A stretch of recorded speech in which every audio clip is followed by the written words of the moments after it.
Why, hi. Howdy. Amy Olson, that up a 2 little under bit. 69. Amy, talk us through your day a bit. Hole one seems like a long time ago. I hit a lot of greens for the most part. I think I don't know if the first time I had to chip was like on hole 13 or something. So it was really just pretty consistent. I had a lot of tap in pars, which you always saves a lot of stress at a US Open. Had a couple, one crucial save on 17 and then a hole out on 13 on the par 3, which was really fun for birdie. So a couple things to kind of keep the momentum going. You've had 2 top 15 finishes in the last 2 U.S. Opens. What is it about this week? Is it the challenging golf course, the setup that you seem to shine? Yeah, honestly, I feel like the USGA always does a really good job just setting up their golf courses. It's really fair, places a priority on being in the fairway, hitting greens. Honestly, I feel like in U.S. Opens, there's a lot of times you're just trying to hit it to 30 feet and 2-putt.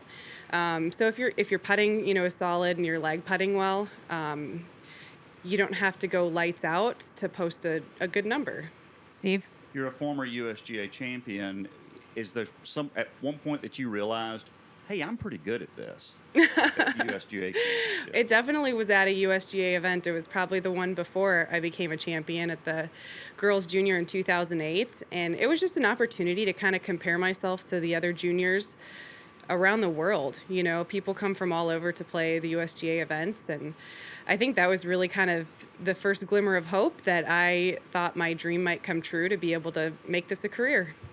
And at what point do you think in your career you said, you know what, I'm not hitting at that flag. I'm going to hit it way over here?